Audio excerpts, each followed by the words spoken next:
अपमान माना जाता है। आज भगवान ने इन सारी गोपियों के चीर हरण कर दिया। और जैसे इन्होंने महाराज श्याम सुंदर को देखा और चाहा कि महाराज तट पर पहुंचकर जल्दी से वस्त्र धारण कर ले, लेकिन श्याम सुंदर ने वस्त्र उठा लिए। आचार्य कहते हैं कि राजा मेरी कल मृत्यु होने वाली है, आप श्रृंगार रस कथा सुनाना। आचार्य कहते हैं कि नहीं, ये श्रृंगार रस की कथा नहीं है, ये अंतर कपट की लीला है। क्यों? क्योंकि गोपियों ने भगवान को पति के रूप में चाहा था, तो भगवान इतनी आसानी से थोड़ी मिल जाएगा। भगवान या तो मिलेंगे महाराज पागलों को, या फिर भगवान मिलेंगे परमहंस।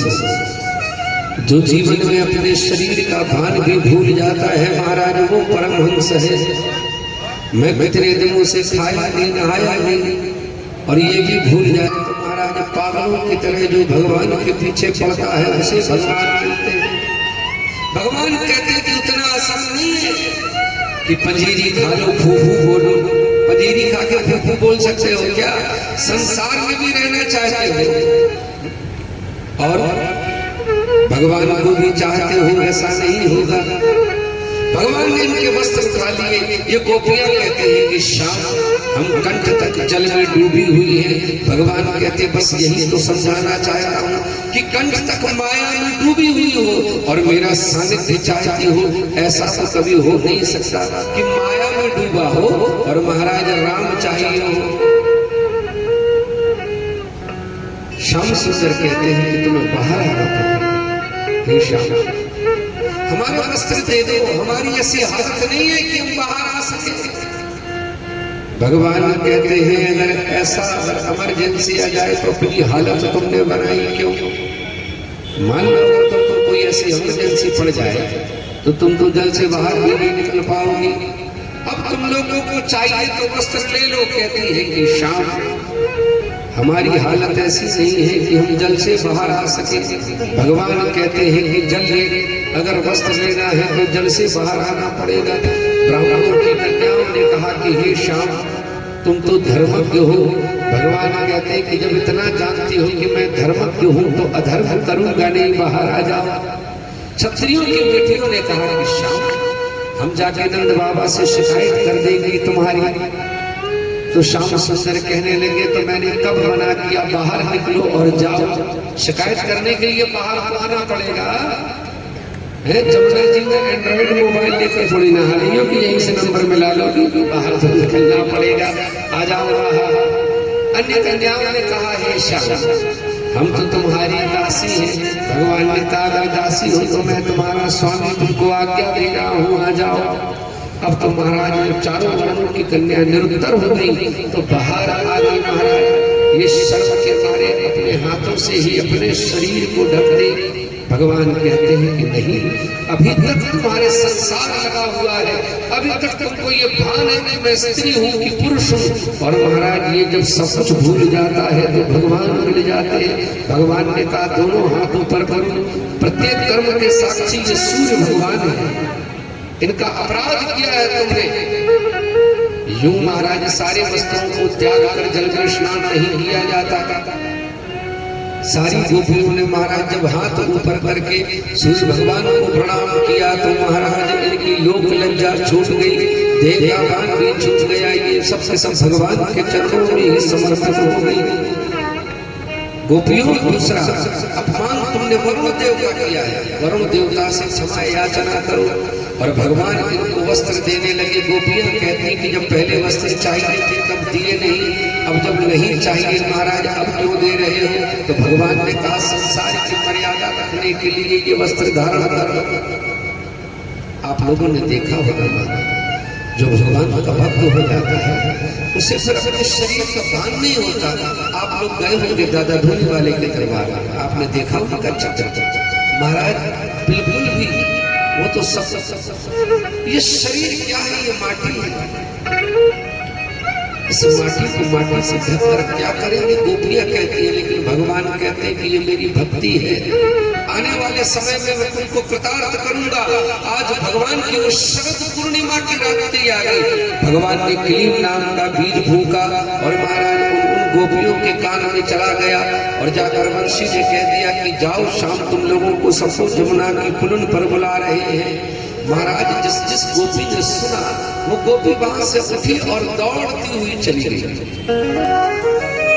पूरी ब्रजमंडल में महाराज शाम की बंसुरी गूंजने लगी और जो गोपियां पति के रूप में शाम को चाहती थी, आज उनको संदेश दे दिया। किसी ने एक आंख में अंजन आचा, दूसरी छूट गई, चली गई। कोई गाय दो रही थी, गाय दोना बंद हुआ, चली गई। कोई भोजन बना रही थी, भोजन बनाना बंद हो गया, चली गई। कोई बालकों को दूध पिला रही थी, दूध पिलाना बंद हुआ, चली गई। सास ससुर की सेवा कर रही थी, सेवा बंद हो गई, चली गई। जो जिस हालत में थी, किसी ने महाराज अर्ध स्नान में ही वस्त्र धारण किए, कहीं कुछ छूट गया, कहीं चुन्नी छूट गई, भागी, किसी एक पैर की जूती छूट गई, दौड़ती हुई चली जा रही है महाराज। और जैसे ही जमुना पुनन पर सारी गोपियां जमा हो गई, आज भगवान आगे से आकर स्वागत करने को तैयार हो गए। स्वागतम महाभाग प्रियम किंकरवाणिव स्वागतम सुस्वागतम स्वागतम सुस्वागतम। ब्रज में सब गोपियां कहती हैं ऐसा करते हैं। अरे तुम्हारे होते हुए कोई तकलीफ आ सकती है? नहीं, पूछ रहा। रात्रि के समय आप सब लोग आए मुझसे मिलने के लिए, ये उचित है। क्यों? क्योंकि समस्त जीवात्मा का पति परमात्मा मैं ही हूँ, मैं ही सबका मालिक हूँ। सब मम प्रिय सब लोगों को जाए बीजम माम सर्वभूतानां विद्धि पार्थ सनातनम ममैवांसो जीवलोके जीवभूत सनातन। लेकिन आज भगवान कहते हैं कि अपने घर में, अपने मध्य में जब तुम्हारे परिवार वाले तुम्हें न पाएंगे तब बड़े हैरान परेशान होंगे। गोपियां अब अपने अपने घरों में चले जाओ। और जैसे ही महाराज उन्होंने कहा कि अपने घर में चले जाओ, तो महाराज ये गोपियां सब रोने लगी। अपने पैर के नख से महाराज जमुना की बालू को क्रोधती कहती, शाम ऐसे निष्ठुर वचन ना कहो, हम तो संसार बहुत पहले छोड़कर तुम्हारे पास आ गए। भगवान कहते कि नहीं गोपियों, अब चले जाओ। उसमें से एक सियानी गोपी ने कहा कि हे श्याम, हमारा उत्तर दे दो, हम चली जाएंगे। तो उन्होंने कहा कि बताओ क्या करना है। तो कहा कि महाराज, किसी का पति अगर परदेश में गया हुआ है, उस गोपी का ये कर्तव्य है कि जब तक पति लौट के आए तब तक उसके चित्र का पूजन करना चाहिए। और अगर पति लौट के आ गया परदेश से तो चित्र का पूजन करना चाहिए कि पति का करना चाहिए। तब श्याम सुंदर कहते कि अब चित्र का पूजन क्यों, जब पति लौट के आ गया तो पति का पूजन होगा। तो गोपियां कहती हैं महाराज हमें जवाब मिल गया, ये जो हमारे घर में पति हैं हर जन्म में इनका चित्र बदल जाता है और नहीं बदलते हो तो श्याम तुम कभी नहीं बदलते हो। समस्त जीवात्माओं के पति तुम हो श्याम, इसलिए हम सब छोड़कर तुम्हारे पास आए। आज भगवान प्रसन्न हो गए। भगवान कहते गोपियों मैं तुम्हारा परीक्षण कर रहा था, परीक्षा ले रहा था, सचमुच में तुम हमारी भक्त हो। अब भगवान की महारास प्रारंभ हो गई। संतों ने कहा ये महाराज क्या है? कहा भगवान के रस में जब भक्त का रस मिल जाता है और जब दोनों रस एक समान उठ के खड़े हो जाते हैं वहां महाराज होती है। अर्थात ये भजन करते करते करते जीवात्मा का जब महाराज भजन इतना बढ़ जाता है कि परमात्मा के समकक्ष हो जाता है। ब्रह्मवित् ब्रह्मैव भवति जेहि जानहि तेहि देव जनाई।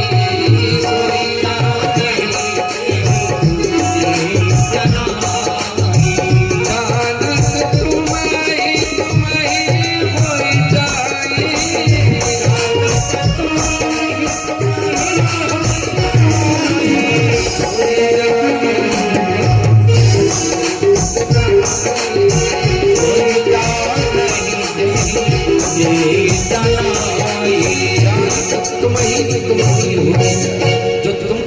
बार जान लेता है वो तुम्हारे बराबर ही हो जाता है।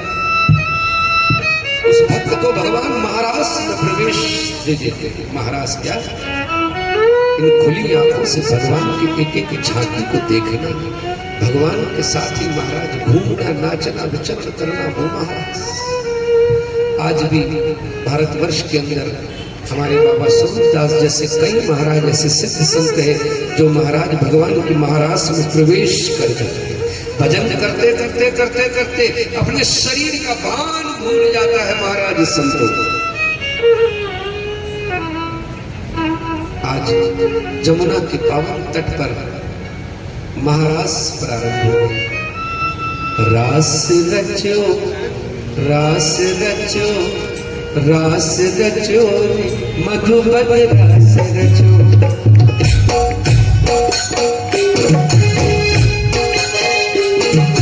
रास रचो, रास रचो, रास रचो रे मधुबन रास रचो।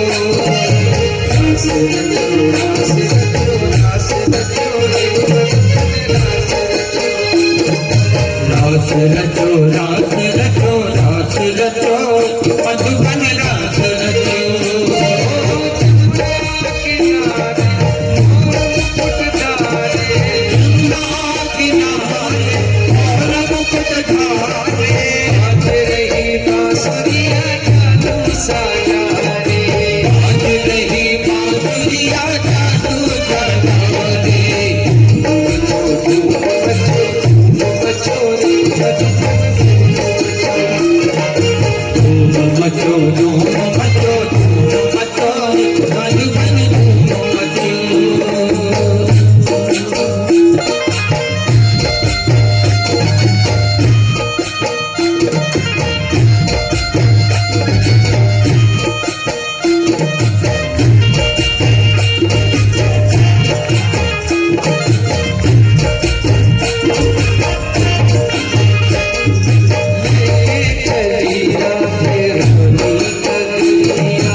रास रचो, रास रचो, रास रचो, मधुबन रास रचो।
तेरी जाए जग्यो जाग जग्यो रे मधुबन जाग जग्यो रे मधुबन जाग जग्यो मधुबन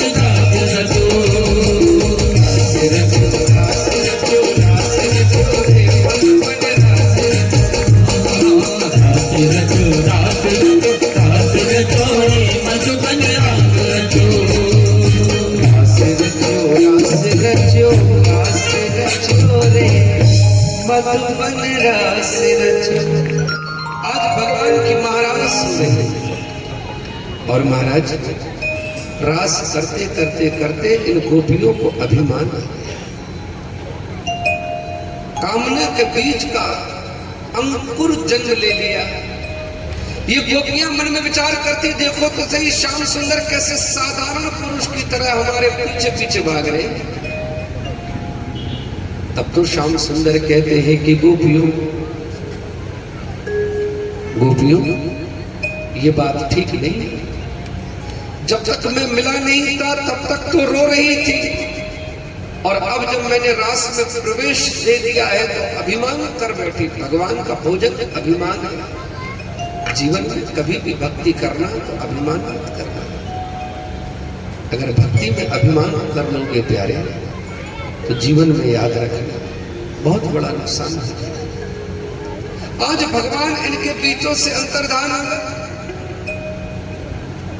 इन गोपियों को दिखना बंद हो गए। तब तो महाराज ये गोपियां बहुत रुदन करती, बहुत पछताती, श्याम सुंदर को ढूंढती, एक दूसरी तीसरी तीसरी तीसरी चौथी से पूछती। सबने कहा श्याम यही थे यही थे यही थे, लेकिन किसी को दिखाई नहीं देता। भयंकर विरह पैदा हो गया हृदय में। वन वन ढूंढने लगे, उस बंद से उस वन ढूंढने लगे।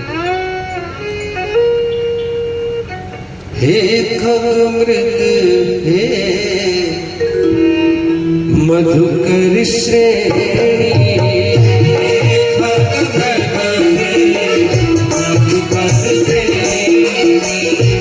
तुम देखी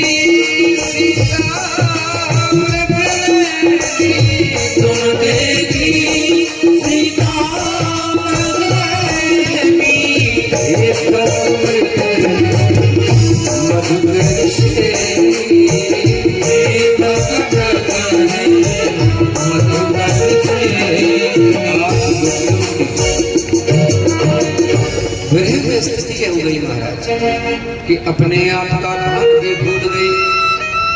कोई गोपी ने चुनरी उठा ली अपनी छिंडली पे, कहा देखो हमने गोवर्धन पर्वत उठा लिया है। कोई गोपी दूसरी गोपी के ऊपर चढ़ के कहती देखो मैंने पूतना का वध कर दिया है। कोई गोपियां कहती है कि देखो बहुत जोर से पानी बरस रहा है, आ जाओ गोवर्धन की तलहटी में आ जाओ। कोई गोपी बांसुरी का देखो देखो झूमो। उनको लग रहा है कि जैसे शाम की बांसुरी बजती थी महाराज, शाम की बंसी बजती थी उस ब्रज की एक एक घटना याद आने लगी। ये गोपियां बावली हो गई, रुदन करने लगी। संत कहते हैं कि भगवान को अगर मनाना हो तो महाराज गाओ। तो कहा अगर गाना नहीं आता है, तो कहा गाना नहीं आता है तो रोना तो आता है, तो अच्छे से रो लो भगवान के लिए, तो भी जीवन में बन जाएगा। गोपियों ने एक साथ दोनों काम किया। भगवान के लिए रो भी रही हैं और गा भी रही हैं। जयति तेधिकं जन्मना व्रज शयत इंदिरा शाश्वत त्रयी। जयति तेधिकं जन्मना गजा शयत इंदिरा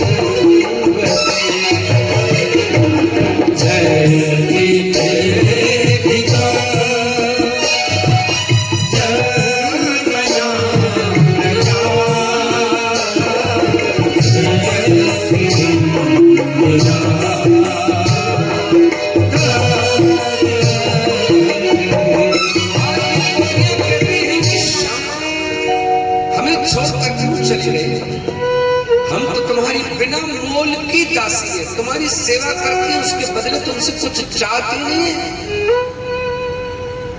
हम तुमसे कोई पेमेंट, कोई तनख्वाह नहीं लेते। हमारा काम सिर्फ तुमसे प्रेम करना, हमारा खाना, हमारा पीना, हमारा नहाना, हमारा उठना, हमारा बैठना, हमारा चलना, हे श्याम सब तुम्हारे लिए है। हे श्याम, हमसे क्या चूक हो गई जो छोड़कर चले गए? भगवान, आपके बिना इस शरीर में ऐसा लगता है कि जैसे प्राण ही ना हो, जैसे कोई नदी जल से हीन हो जाए, कोई पंछी पंखियों से हीन हो जाए, कोई वृक्ष पत्तों से हीन हो जाए। कौन बैठेगा उस पर? जिस नदी का जल समाप्त हो गया, उस नदी में कौन जाएगा? जिस पंछी के पंख कट गए हो, महाराज उसका कोई जीवन है क्या? हे श्याम, ठीक ऐसी हमारी दशा है। शरीर तो है, लेकिन ऐसा लगता है कि इसमें प्राण नहीं है। हे भगवान, क्यों छोड़कर चले गए? क्या भूल हो गई हमसे? आज ये गोपियां रो के बुलाती है, श्याम, हम तुम्हारी बिना भूल की दासी। और हे श्याम, किसी को अस्त्र शस्त्र से मारना ही उसका वध नहीं होता। हम तो तुम्हारे नैनों के बाणों से मारी हुई है श्याम। हमारा जीवन तुम्हारे लिए, सब कुछ तुम्हारे लिए है श्याम। जहां तुम नहीं वहां हम नहीं, हमारे जीवन की कल्पना भी नहीं श्याम।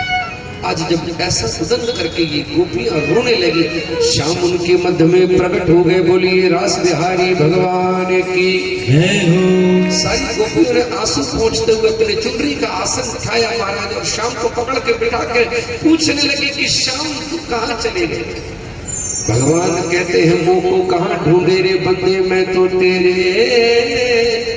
पास में। ना मंदिर ना मस्जिद ना काबे कैलाश में, मोह को कहाँ ढूंढे रे बंदे। भगवान कहते हैं कि बिन पग चले सुने बिन काना, कर बिन कर्म करे विधिना। भगवान कहाँ जाएंगे? भगवान कहाँ आएंगे? भगवान के आने जाने के लिए जगह कहाँ है? 14 भुवन भगवान का घर है। नाभि के ऊपर 7 लोग, भूर्भुवः स्वः महा जन्म तपः सत्यम। नाभि के नीचे तल वितल सुतल तलातल रसातल महातल और पाताल, 14 भुवन भगवान का घर है। भगवान कहते हैं, मेरे चलने के लिए स्पेस कहाँ है? मैं कहीं नहीं जाता। हाँ, एक बात है, हरि व्यापक सर्वत्र समाना, हरि व्यापक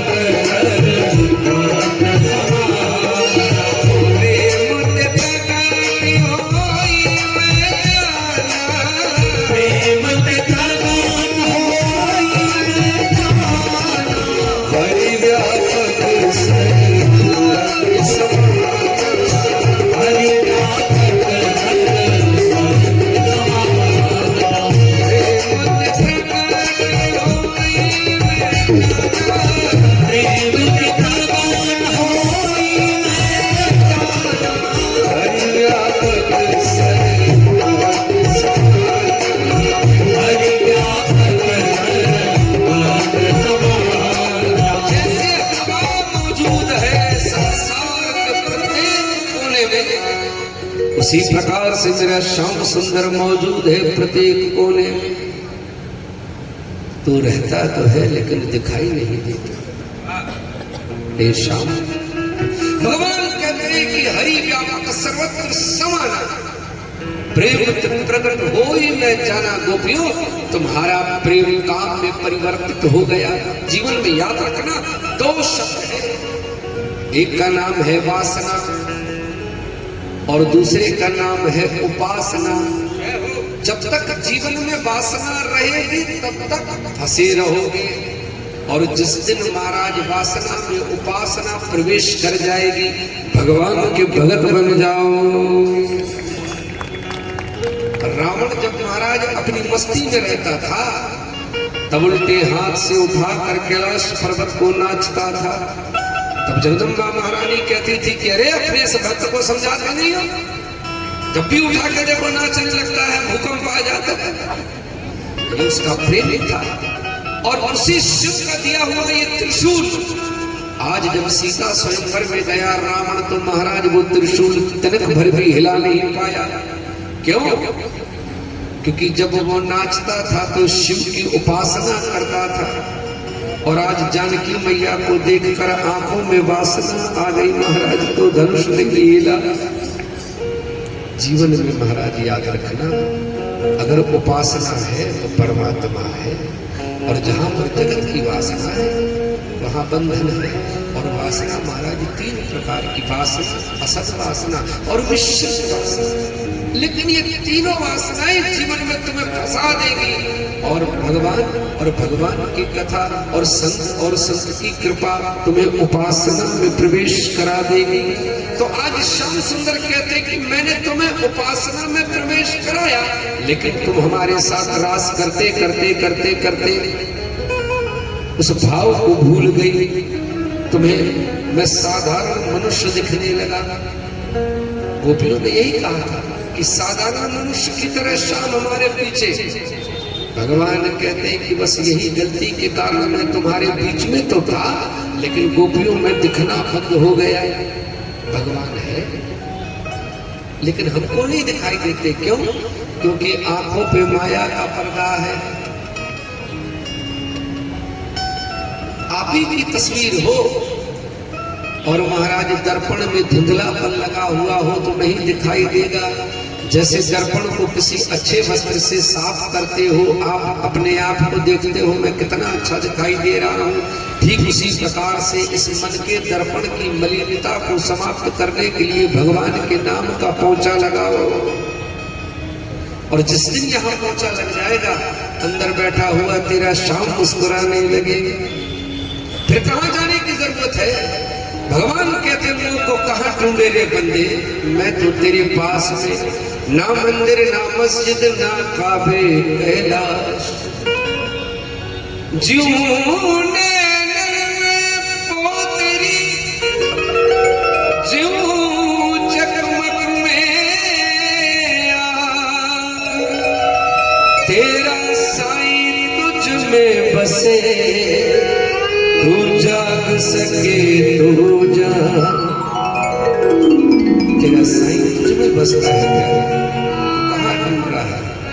काहे रे बन खोजन जाई, सर्वनिवासी सदा ले पातो ही संग समाई, बहुत मद जीव पास बसत है मुकुरमाई, जैसे छाई तैसे ही हरि बसे निरंतर, घटी खोजो बाहर भीतर को जानो यह गुरु ज्ञान बताई, गुरु नानक बिन जिन आपा चीने, मिटे न भ्रम की कारी। प्यारे कहीं और नहीं है, वो तुम्हारे भीतर बैठा हुआ है उस जगह। भगवान कहते कि अच्छा हुआ चला गया तुम्हारे बीच से, कितना प्रेम करती हो मुझसे, कम से कम मैंने और देख लिया, ये प्रेम छूट गया। गोपियों, तब तो गोपियां कहती हैं कि श्याम हमें जवाब दो, संसार में तीन प्रकार के लोग हैं।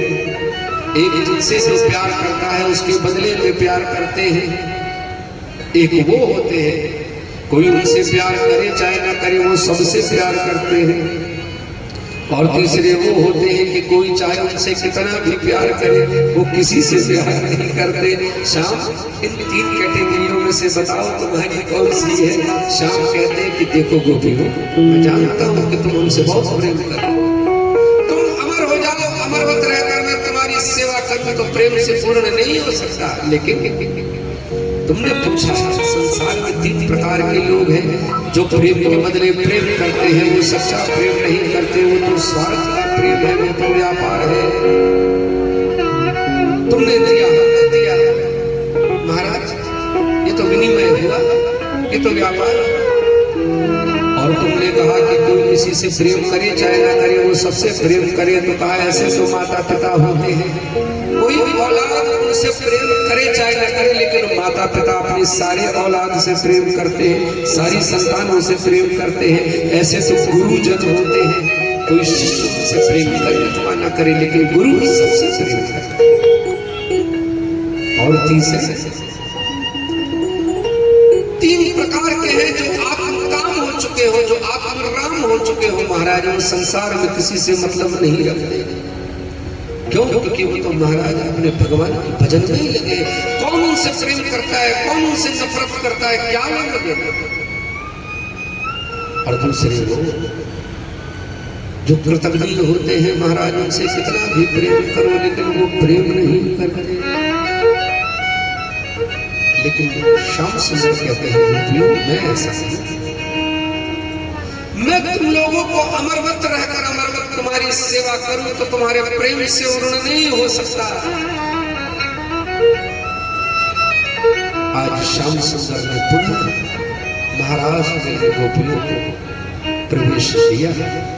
आचार्य कहते हैं आज श्याम रास रचो जमुना किनारे,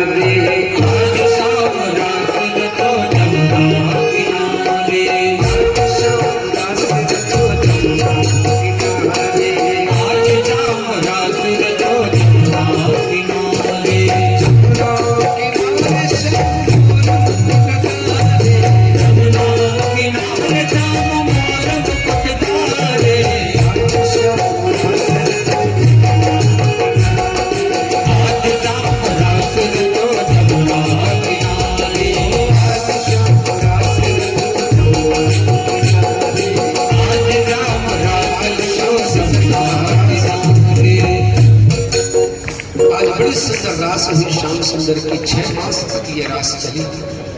आकाश में देवताओं के विमानों की कतार लगने लगी, स्वर्गीय पुष्पों की बारिश होने लगी। चारों ओर महाराज देवता लोग अप्सराएं देखकर महाराज लजा गई भगवान का नृत्य देखकर।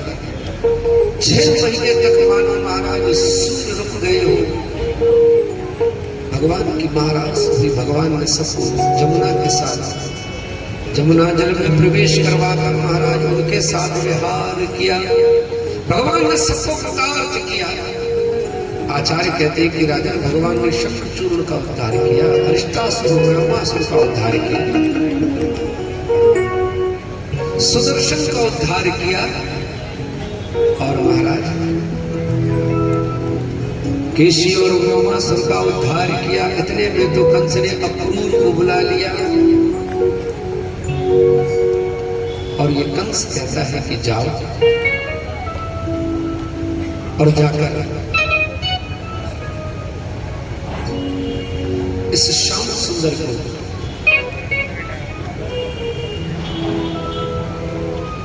जाकर ये संदेश देना नंद बाबा को कि बहुत बड़े महाराज, बहुत बड़े उत्सव का आयोजन हो रहा है मथुरा में, कल ही पधारना है। अक्रूर तो जानता है कि मैंने जितने बड़े बड़े दैत्य भेजे, इस कृष्ण ने सफल को नारायण कर दिया। मैं चाहता हूं कि किसी तरह तू एक बार मथुरा बुला ले और मथुरा में ये मेरे हाथ में आ जाए तो फिर मैं इसे छोड़ूंगा नहीं। अक्रूर कहता है कि अगर इस पापी की बात अगर मानकर मैं बुलाने के लिए नहीं गया तो महाराज ये मेरा नुकसान कर देगा। अक्रूर कहता है कि जिस कृष्ण ने बड़े बड़े पूतना, अरिष्टासुर, ब्रह्मासुर, केशी, सुदर्शन, शंखचूर्ण का उद्धार किया, ये कंस उसके सामने क्या है। लेकिन मैं क्यों भगवान के दर्शनों से वंचित रह जाऊं। ये अक्रूर भगवान का बहुत बड़ा भक्त था। आज महाराज अक्रूर चला और चलते चलते चलते चलते चलते चलते महाराज ये ब्रजधाम। दोनों भाई महाराज गौशाला में बैठे, जैसी दृष्टि पड़ी काका काका काका करके दौड़ पड़े महाराज, उन्होंने चरण पकड़ लिए। नंद भवन में ले जाकर महाराज उन्होंने अनेक तरह की सेवाएं की, और जब इनकी सेवाओं से महाराज ये प्रसन्न हो गए, थोड़ी थकान मिटी, तो नंद बाबा अन्य गोपों के साथ समाचार पूछते हैं, अक्रूर जी मथुरा में सब ठीक तो है, आपका जीवन ठीक चल रहा है? अक्रूर कहते हैं कि मेरा जीवन क्या है, जैसे 32 दांतों के बीच में जवान रहती है, बस वैसे रहना पड़ता है कंस के राज्य में। कथा सत्संग बंद करवा दी है, हवन यज्ञ बंद करवा दिए हैं, मंदिरों की पूजन बंद हो गई है, भंडारे बंद हो गए, सारे धार्मिक कार्य बंद करवा दिए इस पापी कंस ने।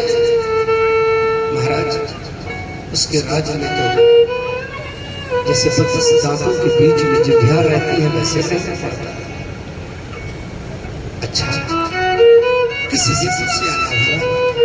अक्रूर कहते हैं कि कल हमारे यहाँ धनुष यज्ञ का बहुत बड़ा उत्सव है, और महाराजा कंस ने निमंत्रण भेजा है कि श्याम और बलराम के सहित समस्त गोप ग्वालों को लेकर आप मथुरा नगरी में पहुंच जाएं कल।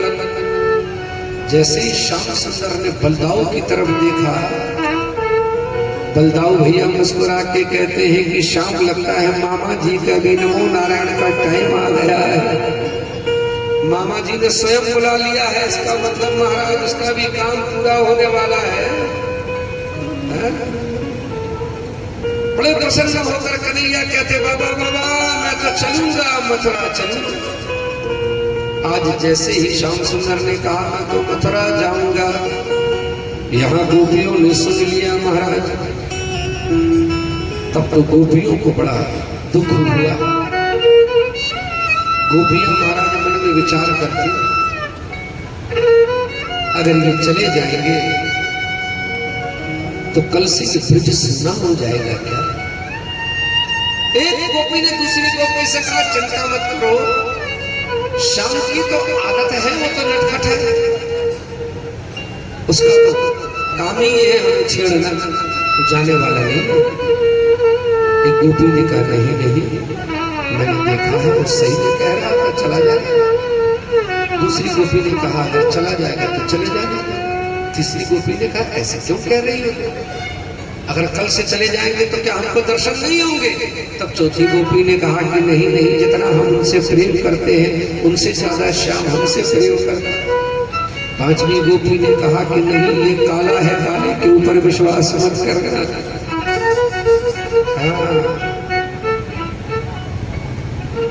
काले की प्रीत बड़ी झूठी है महाराज, बालू की भीत और धुएं का मंदिर कभी ठहरी, धुएं का मंदिर कितनी देर ठहरेगा, और बालू की अगर भितिया बना लेंगे तो कितने दिन रुकेगी। कालों की प्रीत मत करना, कालों की प्रीत काली होती है। गोपियों ने कहा विश्वास मत करना कन्हैया के ऊपर, ये जरूर चला जाएगा। गोपियां महाराज सारी रात जागती विधाता से कहते हैं कि हे परमात्मा क्या हमारा भाग्य बंद हो गया है? कल से क्या ये मथुरा की गोपियों का भाग्य उज्जवल हो गया जो हमारे श्याम सुंदर के दर्शन पाएंगे? आज ये सारी की सारी गोपियां रातों भर महाराज सो नहीं पाई, एक दूसरे को समझाते। आचार्य कहते हैं कि एक घटना और घटी, जैसे ही मैया यशोदा को पता चला कि मेरा लाला कब चला जाए, बार बार लाला को देखती आंखें भर आती, बार बार श्याम सुंदर की वो मुस्कुराहट याद करती, बार बार नैन भीग जाती। आज से पहले मेरा लाला मुझे छोड़कर कभी गया नहीं। बार बार बलदाऊ को समझाते, बलदाऊ बेटा ध्यान देना, ये नटखट कृष्ण जानता है मैं ऐसे खाने की सुध न पीने की सुध, कौन ख्याल रखेगा इसे? मुझे यहाँ तो इसी से चिंता नहीं होती, यहाँ तो इसकी सैकड़ों माएं हैं, जिस गली में चला जाता है वहां तो सबसे सबकी माएँ हैं, सारी गोपियां हैं। ये पूरा ब्रज से प्रेम करने वाला है बेटा, नई जगह पे कौन देखेगा इसको। बलदाऊ भैया कहते भैया मैं हूं, क्यों चिंता करती हूँ। आज बार बार माँ की आंखें भर आती है, कौन खिलाएगा मेरे लाला को, कौन देखेगा। लाला आज से पहले तो कभी गया नहीं, और इतने में तो लाला पीछे से चपट के पकड़ लेते, भैया तुम रो रही हो। नहीं लाला मैं क्यों रो रही हूँ, मैं तो बस मन में विचार कर रही थी कि कितने दिनों के लिए तू लाला जाएगा। लाला कहता मैया क्यों चिंता कर रही, मैं तो एक दिन के लिए जा रहा हूँ, और मैं कभी ब्रज से बाहर गया भी नहीं। और जाकर हम लोग तो गांव के लोग हैं, कभी जाकर शहर घूम के आए और देखे तो सही, मामा ने प्यार से बुलाया है, देखे तो सही वहां कौन सा उत्सव हो रहा है, कौन सा यज्ञ हो रहा है। क्या मैया यज्ञ देखने के लिए नहीं जाने दोगे। बार बार यशोदा मैया की आंख भर जाती, बार बार मैया समझाती, लाला बात ऐसी नहीं है, लेकिन लाला रे तेरा ख्याल कौन रखेगा। आज महाराज सारी रात मैया अपने हृदय से चुपता के लाला को सोती रही, लेकिन नींद कहाँ आए महाराज। होते होते ब्रह्म मुहूर्त हो गया, लाला ने स्नान किया, मैया ने स्नान किया, मैया ने राह के लिए कुछ बांध दिया। आज गोप ग्वालों के साथ बलदाऊ भैया सच धज कर सब के सब महाराज रथ पर आरूढ़ हो गए। सारी की सारी रात ये गोपियां तो सोई नहीं थी महाराज, ये तो गोपियां खड़े खड़े श्याम सुंदर का रास्ता देखती, कहीं श्याम चले न जाए। तब गोपियां कहती कि देखो देखो कितनी जल्दी है इसको जाने की। एक गोपी ने कहा चिंता मत करो, अभी उसने हमको नहीं देखा, हम जब हम लोगों की तरफ देख लेगा तो इस बात की पूरी गारंटी है कि वो रथ से कूद कर वापस आ जाएगा, लेकिन जाएगा नहीं। आज गोपियों को बड़ा विश्वास था कि शाम जाएंगे, लेकिन महाराज ये गोपियां देखती रह गई, और श्याम और बलराम अपने अन्य सखाओं के साथ, मित्रों के साथ अनेकों रथ पर आरूढ़ होकर महाराज रथ धीरे धीरे धीरे धीरे धीरे धीरे आगे बढ़ने लगा। और महाराज इन गोपियों का हृदय डूबने, बड़ी ग्रह की अग्नि में ये गोपियां चलती। गोपियां कहती हैं कि शाम कैसे छूट जा रहे हैं। मानो शाम में विचार करते हैं कि गोपियों में क्या कहूं। कंस के अंतरंग वस्त्र साफ करने वाले इन मित्रों ने कहा श्याम देखो तो सही कितने सुंदर सुंदर वस्त्र हैं, हम ठहरे गांव के लोग, हमने कभी इतने अच्छे कपड़े नहीं देखे। श्याम अगर ये कपड़े हमें दिला दो तो कल तो उत्सव देखने का मजा और 4 गुना बढ़ जाएगा। श्याम सुंदर ने कहा कंस के वस्त्र साफ करने वाले से कि बाबा ये वस्त्र हमारे मित्रों को दे दो।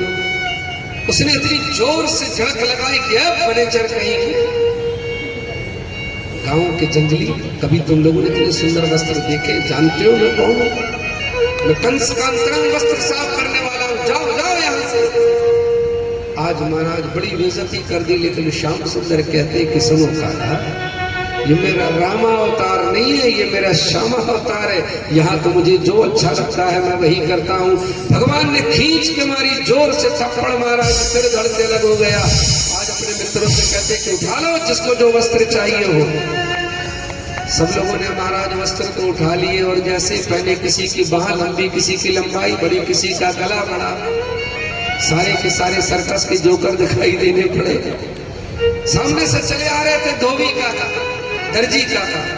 दर्जी काका से श्याम सुंदर ने कहा कि मेरे मित्रों का नाप लेकर उनके बराबरी के वस्त्र बना दो। मुस्कुराते हुए दर्जी काका ने महाराज सबकी नाप ली और काट कूट के सबको बढ़िया चकाचक बना दिया।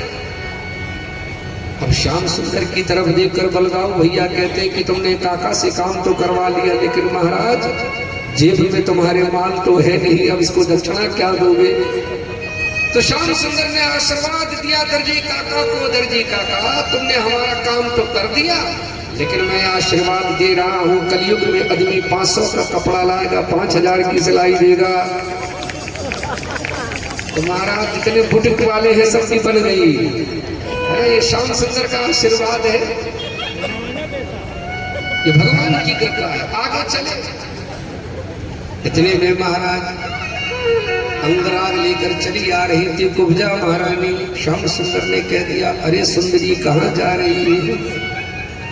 आज से पहले कभी इसको किसी ने सुंदरी नहीं कहा था। क्यों? क्योंकि महाराज ये कुरूप थी, इसका कोहड़ निकला हुआ था। लेकिन श्याम सुंदर तो मेरा मन देखता है, तन की सुंदरता नहीं देखता। और आज जैसे ही श्याम सुंदर ने कहा, अरे सुंदरी कहाँ जा रही हो?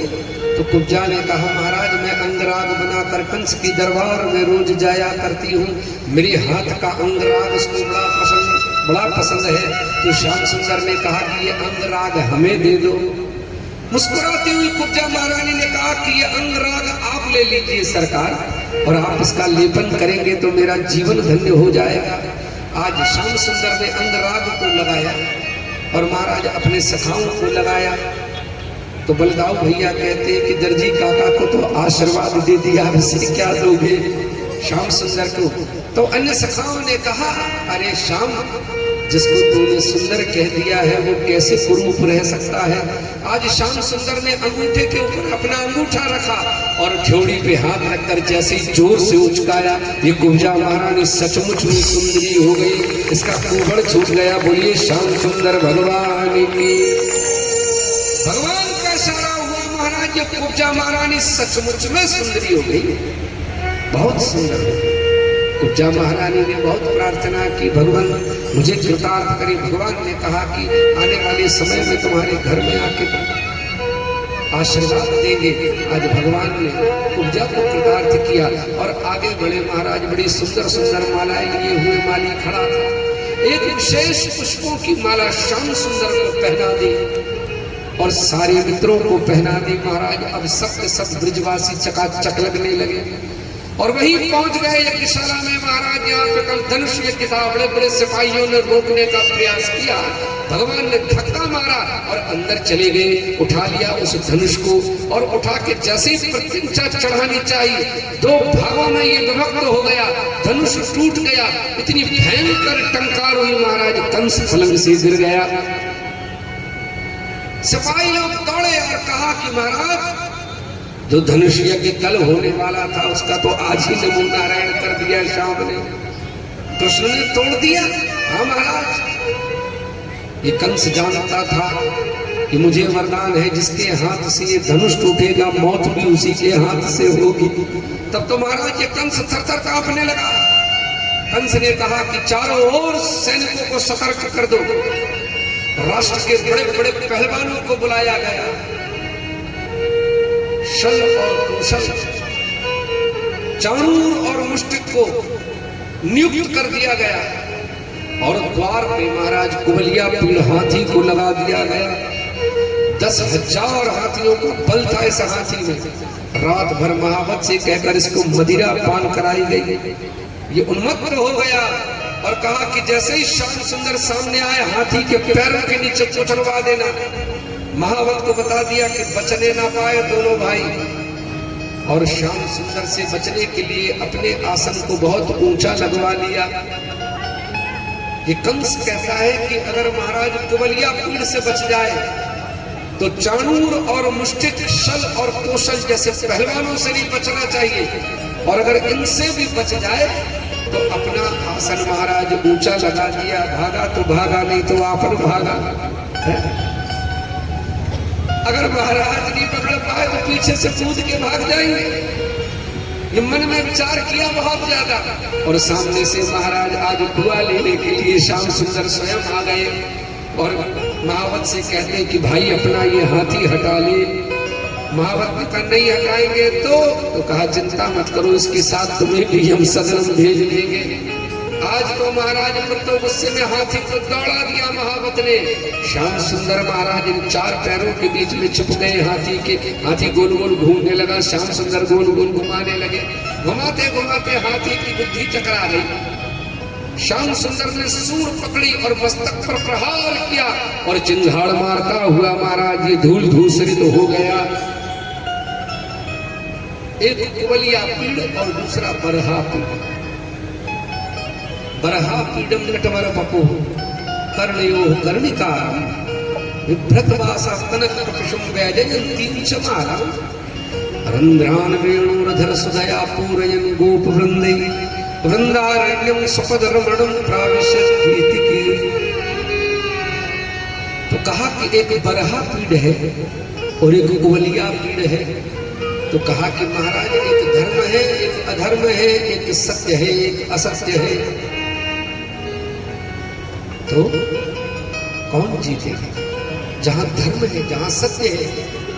ग्वालिया पीड़ का परिणाम हुआ, जैसे ही आगे बढ़े चाणूर मुष्टिक ने पकड़ लिया, रुक जाओ, हमारे साथ दो दो हाथ करने पड़ेंगे। तब तो महाराज श्याम सुंदर ने कहा है कुछ तो शर्म करो, हम ठहरे नन्हे नन्हे से बालक और तुम ठहरे इतने बड़े पहलवान, तुम्हारी और हमारी जोड़ी हो सकती है? चाणूर और मुष्टिक ने कहा कि ज्यादा बात मत करो, हम जानते हैं मल्ला नाम, मल्लों में बहुत बड़े बल हो और बल में बड़े बलशाली 10,000 हाथियों का बल रखने वाले अभी ग्वालिया पीड़ को मार के आ रहे हो, हमारे साथ दो दो हाथ किए बिना आगे नहीं बढ़ सकते। तब तो महाराज चाणूर और मुष्टिक से श्याम और बलराम भिड़ गए, हाथ से हाथ भिड़े, घुटनों से घुटने, जंघाओं से जंघाएं, एक दूसरे को दांव पेंच दिखाते बड़े बड़े पहलवान की तरह। कभी श्याम को ढकेलता, कभी श्याम उसे ढकेलते और यूं खिलवाड़ करते करते श्याम सुंदर ने उठाया और चक्कर घिन्नी की तरह आसमान में उछाला, पृथ्वी पर पटक कर प्रणाम कर दिया। इस पहलवान का भी नमो नारायण कर दिया। शल और तोशल को महाराज धूल में मिला दिया और जैसे ही महाराज आगे बढ़े तो सभा में देखकर सब लोग चकित हो गए। जो भगवान से प्रेम करते थे उन्हें भगवान के रूप में दर्शन हुए, महात्माओं ने दर्शन किए तो उनको तत्व के रूप में दर्शन हुए, ज्ञानियों ने दर्शन किए तो उनको ब्रह्म के रूप में दर्शन हुए, माओं ने दर्शन किए उन्हें पत्र के रूप में दर्शन हुए, नवियों नाम ने दर्शन किए तो साक्षात कामदेव के रूप में दर्शन हुए। जाकी रही भावना जैसी प्रभु मूरत देखी तिन तैसी, जिनकी जैसी भावना थी भगवान उनको वैसे दिखाई दिए। और महाराज आगे बढ़े, इतने में तो कंस ने चाहा कि तलवार निकाल कर मैं श्याम सुंदर पर आक्रमण कर दूं। भगवान कूद गए और जैसे ही कूद गए महाराज उसका मुकुट उतार कर फेंक दिया। भगवान ने बाल पकड़ के कहा मानो कि कंस याद है तुमने मेरी माँ देवकी के ऐसे ही बाल पकड़े थे, आज श्याम सुंदर ने बाल पकड़कर मामा को हिला दिया। अरे मामा, उठाया महाराज गोदी में और उठाकर पृथ्वी पर पटक दिया। याद कर वो दिन जिस दिन तूने मेरी माँ का अपमान किया था। आज ठाकुर 3 लोक का भार धारण कर कर छाती पर गए। कंस का प्रणाम। स्वर्गीय पुष्पों की बारिश होने लगी, अप्सराएं नृत्य करने लगी, गंधर्व गान करने लगे, सिद्धारण स्तुति करने लगे, चारों ओर जय जयकार होने लगे। जितने भगवान के पक्ष में थे महाराज सबके सब प्रसन्न हो गए। जैसे कोई महाराज वर्ल्ड कप जीत ले, स्टेडियम में कैसे खड़े होकर लोग नाचने लगते हैं। आज पापी का प्राणांत हुआ, भगवान के भक्तों की जय जयकार होने लगी। गणमान्य अतिथि आकर भगवान का स्वागत करने लगे, सबके सब आनंद के साथ झूमने लगे, भगवान की जय जयकार हुई। आचार्य कहते हैं कि राजन, सबसे पहले अपने नाना उग्रसेन को भगवान ने आजाद कराया, जिनको उस पापी कंस ने कैद कर रखा था। मैया देवकी के साथ भेंट हुई। मानो देवकी कह रही है, अरे लाला जब तू इतना छोटा था तब पहले ही दिन में एक दिन भी मुझे तेरे पास न रहा और छोड़कर चला गया। मैया अब तो मैं आ गया। बाबा वसुदेव से भेंट हुई। बड़ा सुंदर वहां पर महाराज चित्र चल रहा है और यहाँ पर अस्थि और प्राप्ति, ये कंस की महाराज दोनों पत्नियां थी। कंस की बाह पकड़कर रुदन करने लगी। ये कंस लोभ का अवतार था।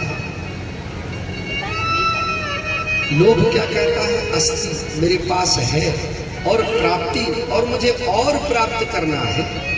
तो महाराज ये स्थिति हो रही है। आचार्य कहते हैं कि राजन, बस यूं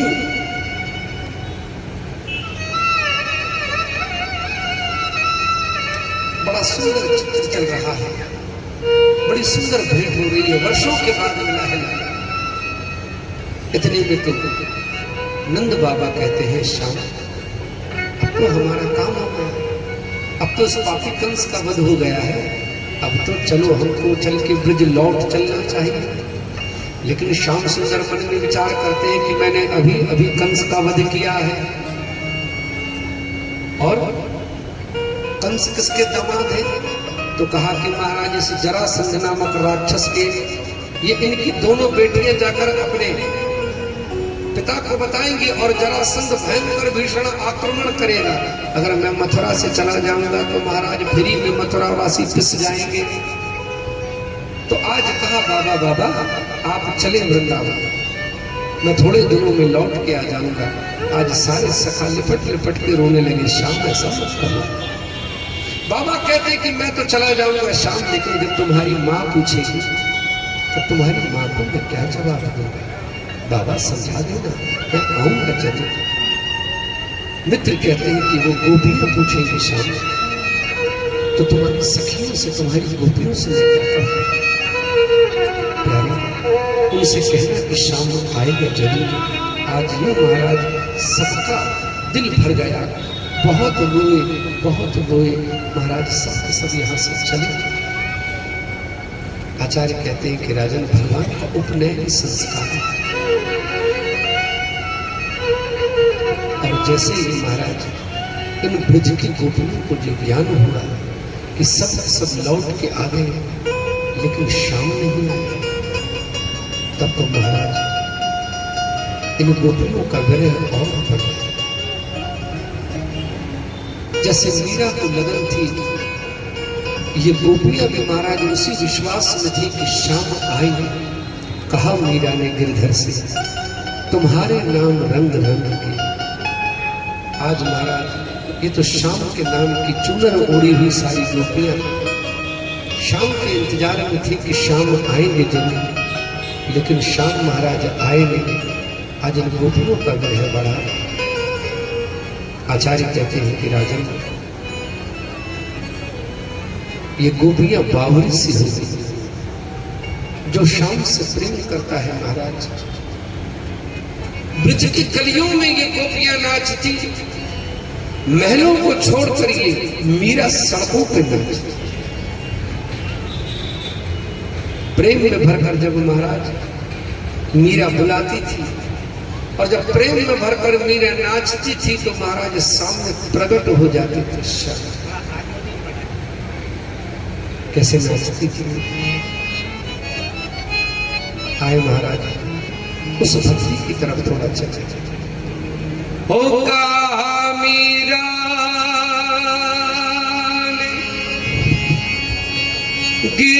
गिरधर से नाम रंग रंग रंग के चुनरिया ओढ़ ली मैंने, ओढ़ ली मैंने चुनरिया, ओढ़ ली मैंने चुनरिया, ओढ़ ली मैंने। ओ कहा मीरा गिरधर से तुम्हारे नाम रंग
जय हो।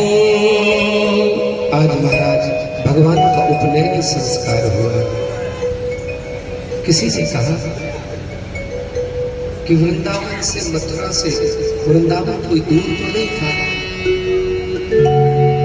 चाहते तो भगवान चले जाते, लेकिन भगवान जानते हैं कि अगर मैं चला गया और अगर इस जरासंध को ये ज्ञान हो गया कि भगवान वृंदावन को बहुत चाहते हैं, तो महाराज हो सकता है कि मैं मथुरा में रहूं और ये जरासंध वृंदावन में आक्रमण कर दे। तो इसलिए आज श्याम सुंदर अपने प्रेमी को छिपा गए और जैसे ही ये समाचार मिला महाराज, जरासंध ने बड़ा भयंकर भीषण आक्रमण किया। एक बार आक्रमण नहीं किया, 17 बार आक्रमण किया। बार बार इसके आक्रमण चलते रहते और बीच बीच में श्याम सुंदर की अनेक लीलाएं होती। जब उपनयन संस्कार हुआ तो वेद पढ़ने का अधिकार मिल गया। तब गुरुजनों ने, संतों ने कहा कि अब श्याम सुंदर को गुरुकुल भेजना चाहिए। इसी मध्य प्रदेश में उज्जैन नगरी में सांदीपनि गुरु के पास आए भगवान। 64 दिनों में 64 कलाओं में निपुण हो गए। गुरु गृह गयो पढ़न रघुराई, अल्पकाल सब विद्या सबुराई। गुरु गृह गयो पढ़न रघुराई, अल्पकाल विद्या सब आई। गुरु की कृपा हो जाए तो विद्या आ जाती है। विद्या पाई नहीं, विद्या आई। विद्या को पाया नहीं जा सकता। विद्या पाने की चीज नहीं है, विद्या आने की चीज है। तो कहा जाए गुरु कृपा करते हैं। चिंता मंडल लोक सुखम सुरद्रु सर्व संपदम, प्रेक्षति गुरु प्रीतो वैकुंठम योगी दुर्लभम। गुरु कृपा कर दे महाराज तो क्या नहीं हो सकता। 64 दिनों में 64 कलाओं में निपुण बन गए श्याम सुंदर। और दक्षिणा में महाराज जो गुरुपुत्र बालपन में ही देह का त्याग करके चला गया था, जिसको रोज मां याद करके रोया करती थी, आज श्याम सुंदर ने महाराज जाकर उसी बालक को बुलाकर अपने गुरु दक्षिणा के रूप में गुरु मां और गुरु बाबा को दिया। तब तो गुरु मां बहुत प्रसन्न हो गई अपने बालक को पाकर। हे कृष्ण, जा इस पृथ्वी पर तेरा जय जयकार हो, यशस्वी हो कृष्ण, चारों ओर तुम्हारी जय जयकार हो, तुम्हारा मंगल हो, शतायु हो, दीर्घायु हो, चारों ओर तुम्हारी कीर्ति की पताका फैलाए कृष्ण। आज लौट के आए और महाराज जमुना के पावन पुलिन पर बैठकर श्याम सुंदर रो रहे हैं। उन्होंने देखा श्याम तुम रो रहे हो, मुझे गोपियों की याद आती है और मेरी मजबूरी देखो, मैं जा नहीं सकता। खुश्क पत्तों को हवाओं में उड़ाने वाले, लौट के नहीं आते कभी दूर जाने वाले। दूर तक कोई जन्मों का खरीदार नहीं है पसीनों मुझे जहर पिलाने वाले। जहर का घूंट पीकर रह गया मेरा श्याम, लेकिन मजबूरी देखो साहब जा नहीं सकता और आंखों से झरझर अश्रुपात हो रहा है। अरे आप तो इतने परम ज्ञानी, ये साउंड हो रहे हैं, ये तो प्रेम की बात है उधो, बंदगी तेरे बस की। ये बंदगी तेरी बस की नहीं है प्यारे। ललिता चंदा विशाख भगवती राशेश्वरी नाराधा की याद आती। श्याम सुंदर की आंखों से टप टप टप टप आंसू बहे। इधर जाओ, जैसे मैं रो रहा हूं, मेरी गोपियां तो मेरी बहन रोती, जाकर मेरा संदेश देना कि गोपियों शाम को मेरे रोज याद किया करते हैं। आज महाराज उद्धव ज्ञान सत्संग बृहस्पति का शिष्य महाराज में चला और मन में विचार करता है कि उन गोपियों को मैं ज्ञान दूंगा, उनके प्रेम पर मैं जरूर ही काबू पा लूंगा, उनकी भक्ति को मैं मोड़ के ज्ञान मार्ग में लगा दूंगा। लेकिन महाराज जब ये उद्धव चले, किसी गोपी ने घास भी नहीं डाला, किसी गोपी ने देखा नहीं।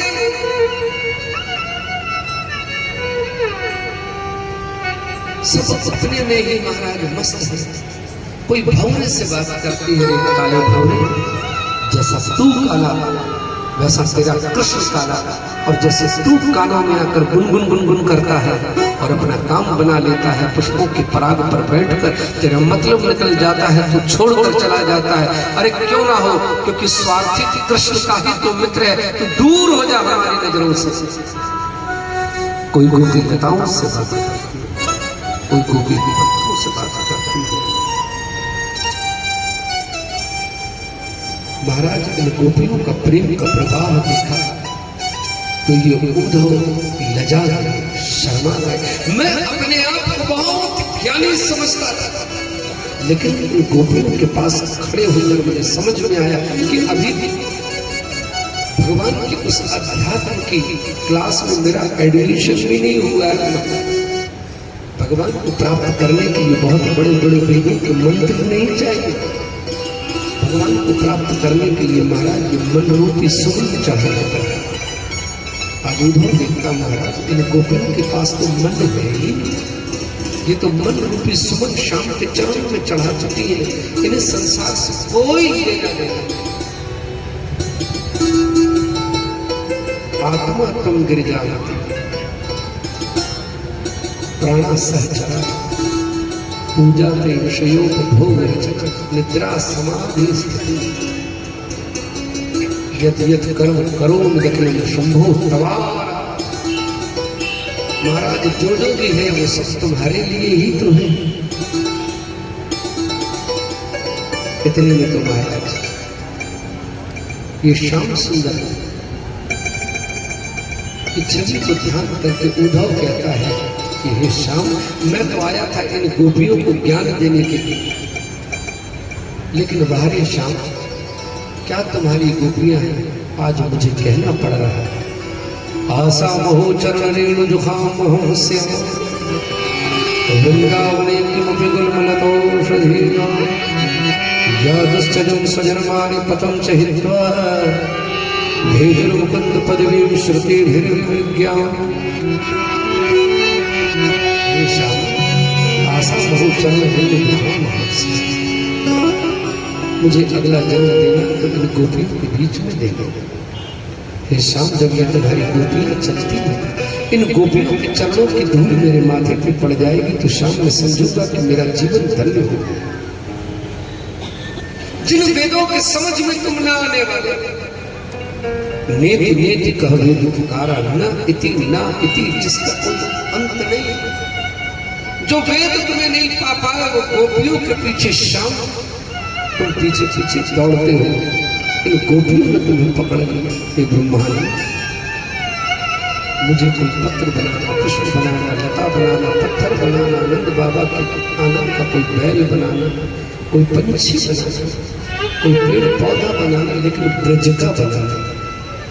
जब ये तुम्हारी गोपियां चलेंगी, इनके चरणों की रज मेरे माथे पर पड़ेगी शाम, मैं समझ लूंगा कि मेरा जीवन धन्य हो गया। आज महाराज उद्धव कहने लगे कि प्रिय गोपियों, थोड़ा 2 मिनट मुझसे भी बात करना, मेरी भी बात सुन लो, मैं शाम का संदेश लेकर आया हूं। तब गोपियों ने कहा कि क्या लाए वो संदेश? शाम ने कहा है कि गोपियों, शाम ने कहा कि मेरी गोपियां मिले तो उनसे कहना कि मैं तुम्हें रोज याद करता हूं। ठहाका मार के गोपियां हंसने लगी, कहती है कि कह देना अपने शाम से कि हम तुम्हें बिल्कुल भी याद नहीं करते।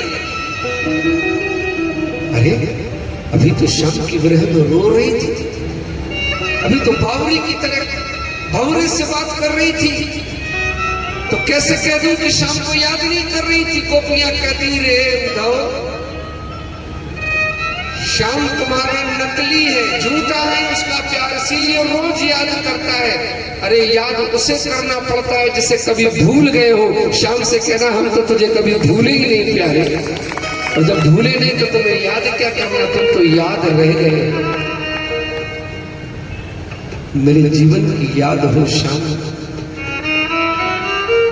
मेरे सांसों की आवाज हो श्याम। तन तंबूरा तार मन अद्भुत है ये साज, हरि के कर से बज रहा हरि की है आवाज। ये जो सांसों को आवाज सुन रहे हो ये मेरे श्याम, ये धनकते हुए पैरों के जो घुंघरू सुन रहे हो इनकी खनक श्याम, आंखों की पुतलियों में जो जोत देख रहे हो ये दृश्य श्याम।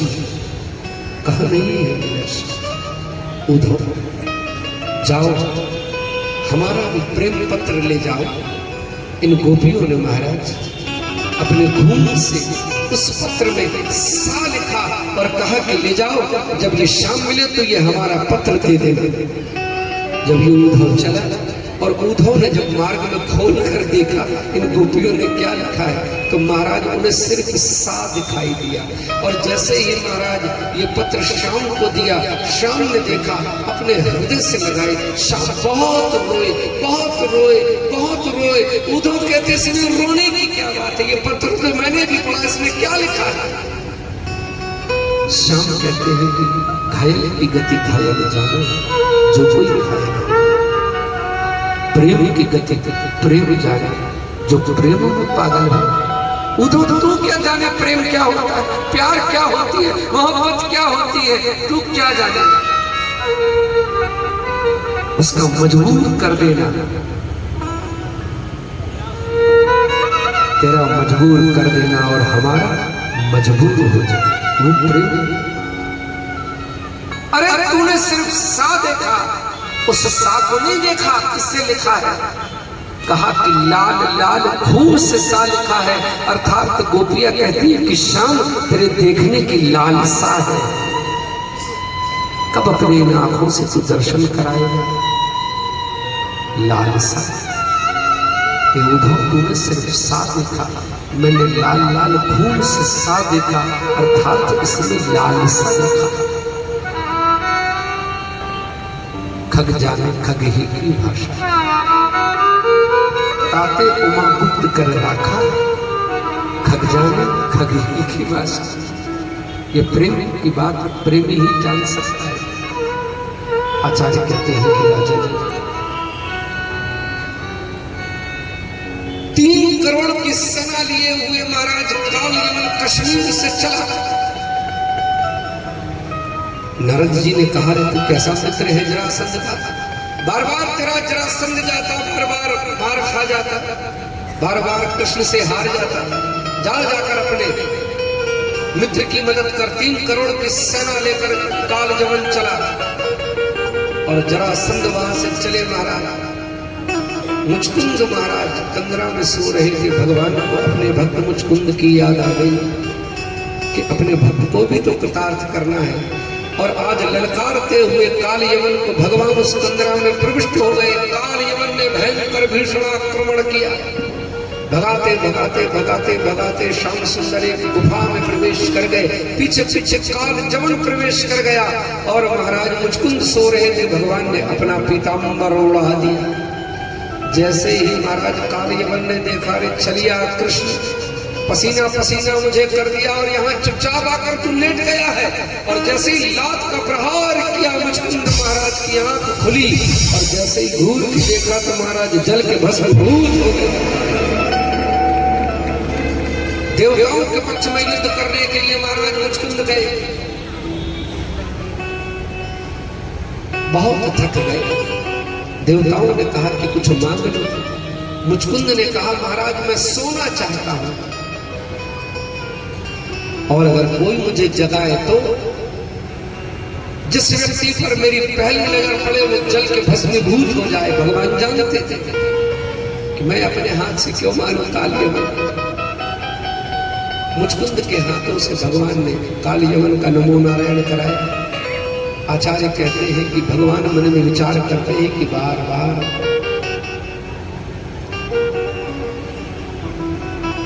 ये मेरे भोले भाले मथुरावासी, बार बार यहाँ लॉकडाउन लगाना पड़ता है भाई, बार बार ये जरासंध आक्रमण करता है, मार्केट बंद हो जाता है, बार बार युद्ध होने लगता है,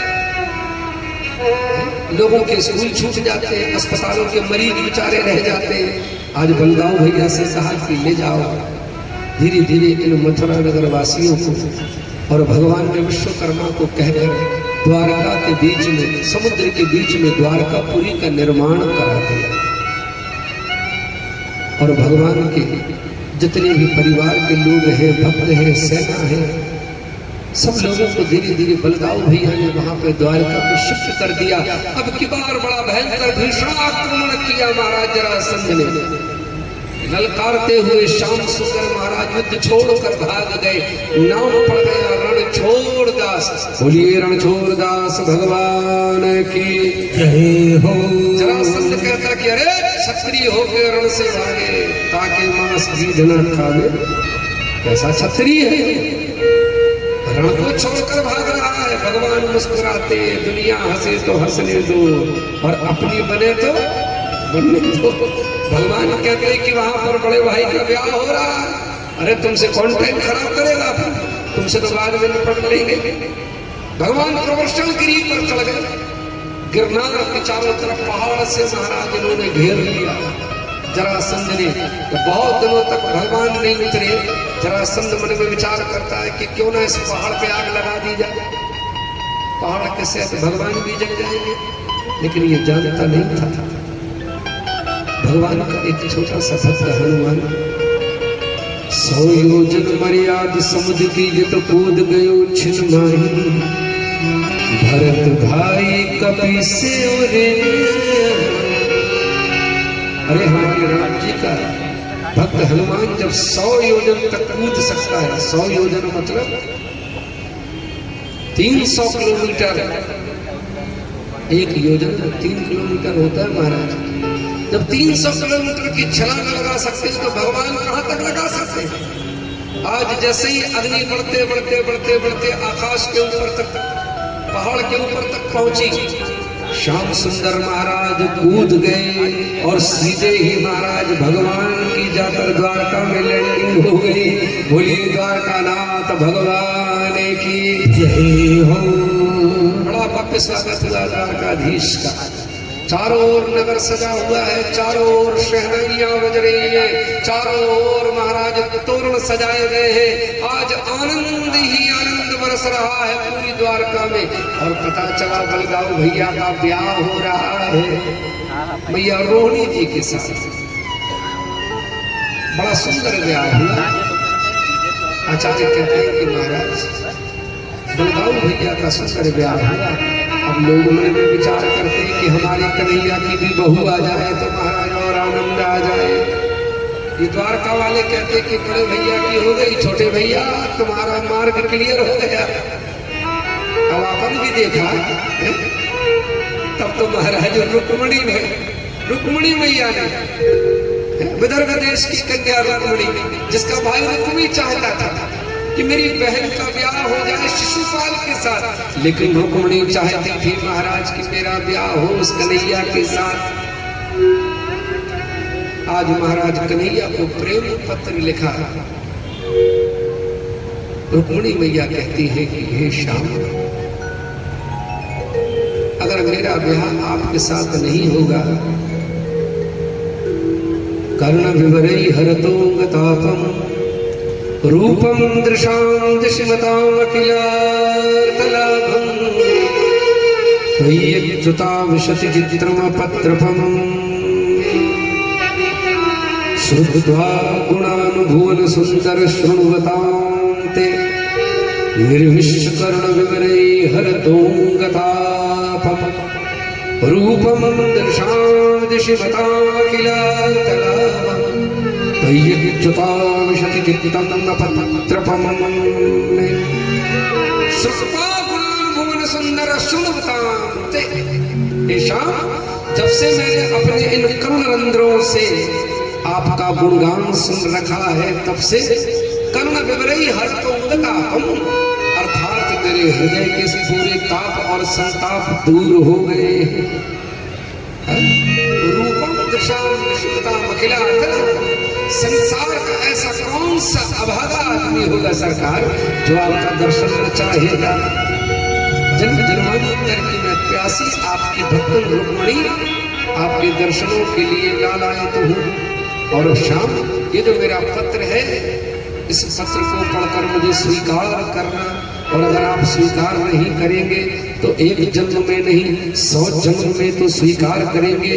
मैं विवाह करूंगी तो आप ही के साथ विवाह करूंगी, इस अत्याचारी पापी के साथ नहीं करूंगी। हे श्याम, कहीं सिंह का भाग सियार न ले जाए, इसीलिए श्याम ये मेरा पत्र पढ़कर तत्काल ही मुझे स्वीकार करने के लिए दौड़ के चले आना।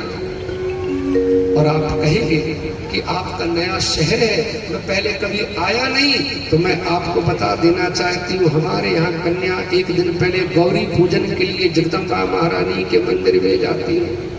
बस उस मंदिर के बाहर ही एक मौका मिलेगा आपका और हमारा, बस वहीं से शाम मुझे स्वीकार करके ले जाना। आज महाराज इस रुक्मिणी मैया का प्रेम पत्र पढ़कर जैसे ही सुना श्याम सुंदर ने, ब्राह्मण देवता ने पत्र पढ़ा, वायु वेग से उड़ने वाले दारुक सारथी को भगवान ने महाराज रात्रि के समय कहा कि रथ सजाओ, और बिना बलदाऊ को बताए हुए किसी को जानकारी नहीं दी, और श्याम सुंदर महाराज ये चले कि वो चले। ब्रह्म मुहूर्त में महाराज बड़े बड़े शुभ शकुन होने लगे रुक्मिणी मैया के। रुक्मिणी मैया मन में विचार करती है कि पंडित जी को भेजा था, पंडित जी लौटे नहीं, क्या बात है, काम हुआ कि नहीं हुआ। और उतनी देर में दूर से देखा तो लंबे लंबे डग भरते हुए पंडित जी चले आ रहे हैं। रुक्मिणी मैया समझ गई, लगता काम हो गया। इतने में तो ब्राह्मण देवता ने आके कहा, रुक्मिणी भगवान आ गए। जैसे ही कहा कि भगवान आ गए, ये लक्ष्मी महारानी कहने लगी कि पंडित जी इस समाचार के बदले तीनों लोगों की दौलत आपके चरणों में रख दूं तो भी कम है महाराज। अभी तो महाराज अपना शीश ही झुका दिया। सुनसिए सत्य असीस हमारी, पूजिए मन कामना तुम्हारी, ब्राह्मण देवता ने आशीर्वाद दे दिया, जाओ सफल मनोरथ हो तुम्हारे। देवी तुम्हारी मनोकामना पूर्ण हो। आज चारों ओर से सेनाओं को सतर्क कर दिया है रुक्मिणी ने। एक रुक्मिणी जानता था महाराज ये कन्हैया बहुत खतरनाक है, और मेरी बहन मन ही मन से प्रेम करती है। कहीं इसको समाचार मिल गया कि मैं अपनी बहन का ब्याह कर रहा हूँ, कहीं भांजी मारने के लिए रहा न जाए महाराज। ये कालिया का कोई भरोसा नहीं है, ये कब प्रकट हो जा रहा है। तब तो महाराज सेना से कहा कि सावधान हो जाना, कोई परिंदा पर न मार पाए। सैनिकों ने कहा चिंता मत करो सरकार, हमारे होते हुए कुछ नहीं होगा। आज थाल सजा कर चली महारानी, जय जय जय गिरी राज किशोरी, जय जय जय गिरी राज किशोरी, जय जय जय गिरी राज किशोरी, जय जय जय गिरी जय महेश मुख चांद चकोरी, जय मुख चांद चकोरी,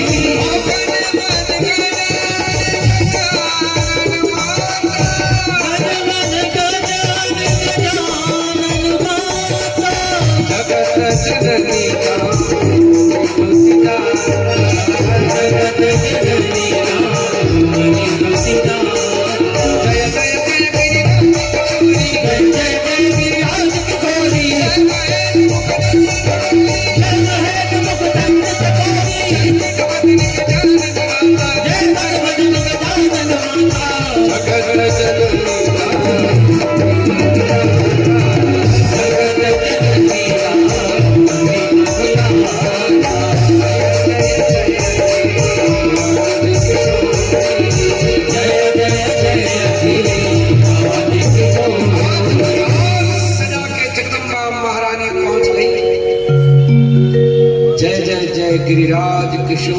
जय महेश मुख चंद चकोरी, जय खटमदन गजानन माता, जगत जनन दामिनी दुतिता।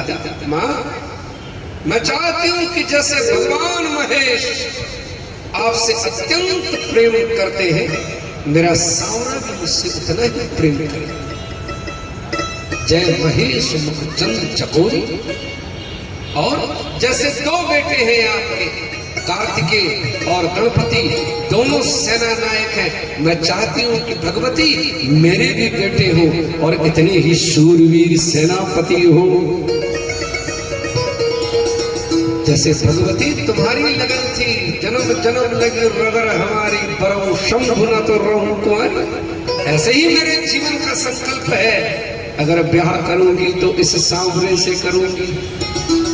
महाराज इतने में तो भगवती के हाथ से माला छूटी और रुक्मिणी मैया के कंठ में पड़ गई, सुनसिए सत्याशीष हमारी, पूजिए मनोकामना तुम्हारी। जाओ मिलई सुंदर सुवर सांवरो।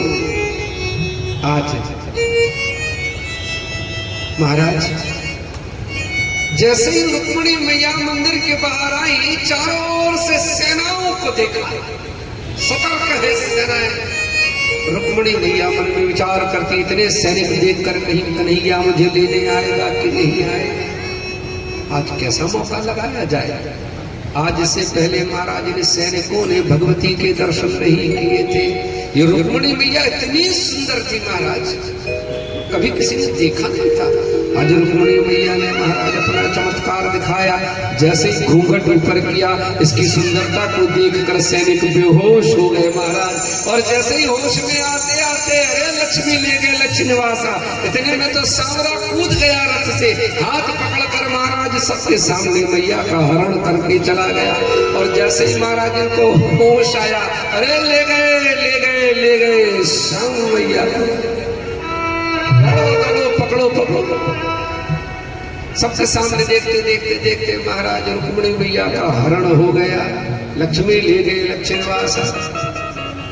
तब तो महाराज आज आनंद से भर गए रुक्मिणी मैया, आनंद के साथ भरती हुई। आचार्य कहते हैं कि राजन बड़ा भयंकर भीषण युद्ध हुआ, सारी सेनाओं को परास्त कर दिया। और इतने में तो बलदाऊ भैया भी अपनी सेना लेकर आ गए। सामने से चला आ रहा था रुक्मी, भगवान ने एक ही बाण में महाराज इसके रथ को चकनाचूर कर दिया। हाथ में उठाई नंगी तलवार, दौड़ पड़ा कन्हैया के लिए। भगवान ने तलवार उठाई, भगवान भी दौड़ पड़े। केश पकड़कर भगवान जैसे प्रहार करना चाहते थे, रुक्मिणी मैया पीछे से कूद कर भगवान के पैर पकड़ के कहती है, भैया ये क्या कर रहे हो कन्हैया? सारी खुदाई एक तरफ और जोरू का भाई एक तरफ है, अपने साले को मार दोगे क्या? इतने में तो बलदाऊ भैया आ गए, कन्हैया ऐसा मत करो, ये हमारे समझी है भाई, है?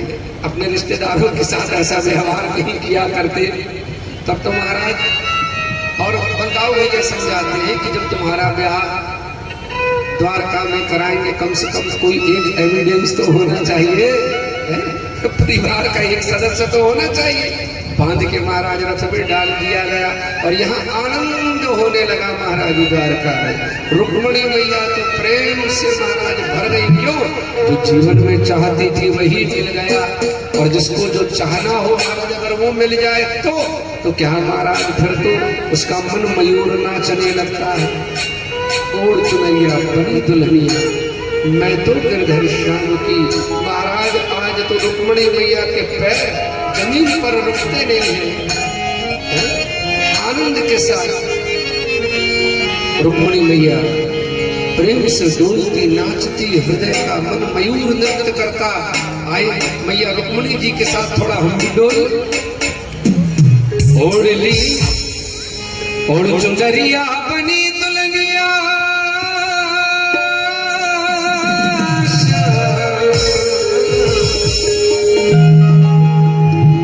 ओढ़ चुनरिया बनी दुल्हनिया, मैं तो सुंदर श्याम की दीवानी में दीवानी में दीवानी।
बोलिए वृंदावन बिहारी लाल की जय हो। हमारी छोटी छोटी बेटियों ने बहुत सुंदर एक शाम सुंदर के लिए आप लोग सब लोग आनंद के साथ बैठ जाए। बड़ी सुंदर पार्टियां होंगी श्याम सुंदर के इस भव्य विवाह में पूरी द्वारका में माना गया। ऐसे जिया में समय गयोरी मैं तो तन मन की सुतियां गवा बैठी गयोरी मैं तो तन मन की सुतियां गवा बैठी मैं तो तन मन की सुतियां गवा बैठी।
समझी वो आए गयो रे, आहट में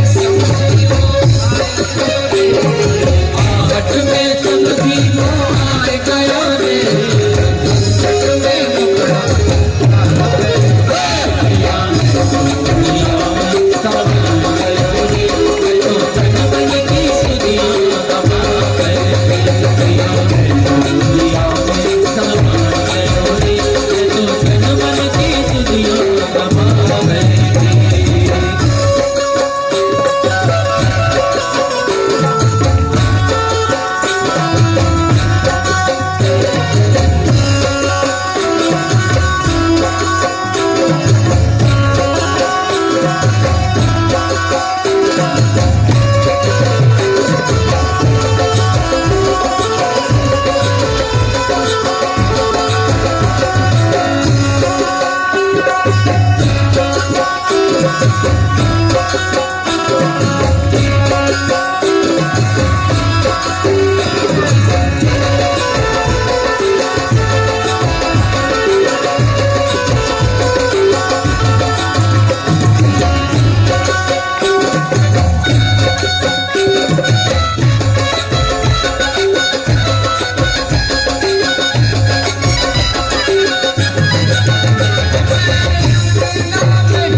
बोलिए वृंदावन बिहारी लाल की जय श्री राधे।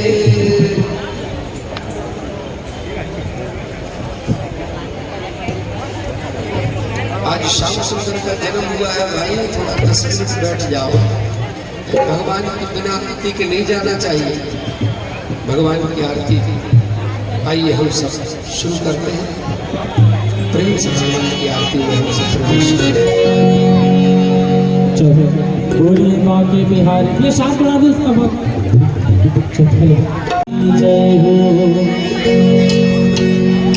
श्री भागवत भगवान की है आरती, पापियों को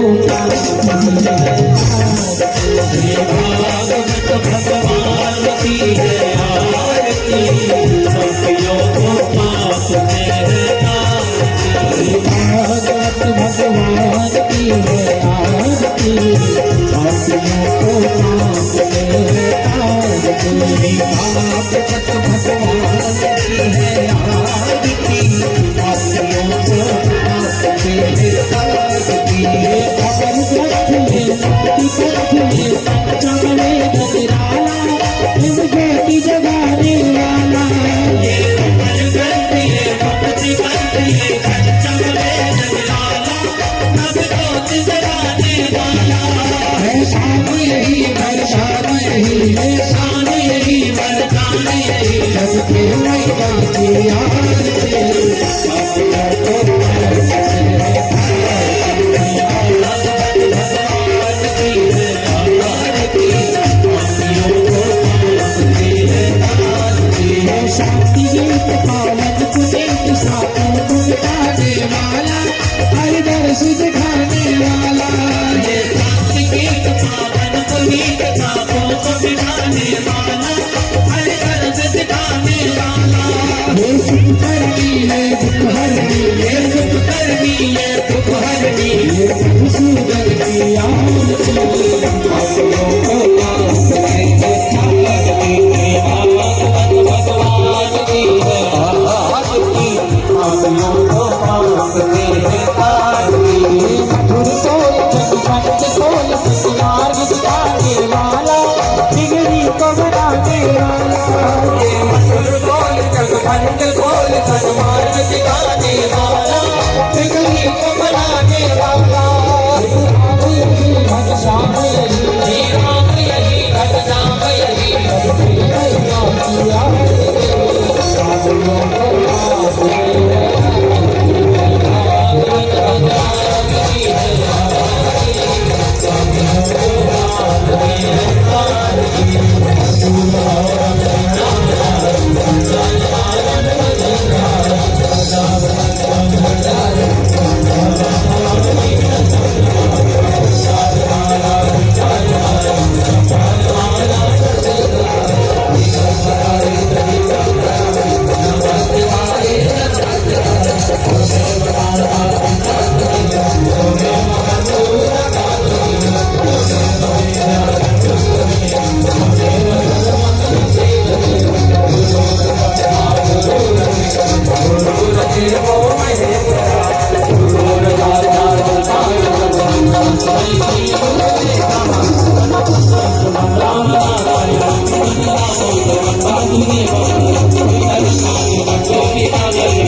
से बोलिए श्री राधा कृष्ण भगवान की जय हो।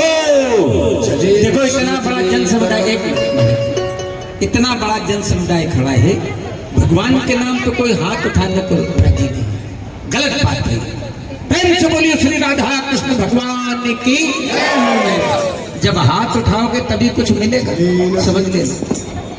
जलेन शीतलीकरणं पुष्पैरेवाभिवन्दनं स्वात्माभिवन्दनं हस्तो सम्प्रोक्षं मन्त्रपुष्पाञ्जलिं। हरिः ॐ जगनेन जगमय जन्ता देवास्तानि धर्माणि प्रथमान्य सन्नाते हनाकं की जय हो। परम पूज्य बाबा जी महाराज की जय हो। मस्ती नगरी की जय हो। आज के आनंद की जय हो। पूरे धर्मों की जय हो। जय जय श्री राधे। श्याम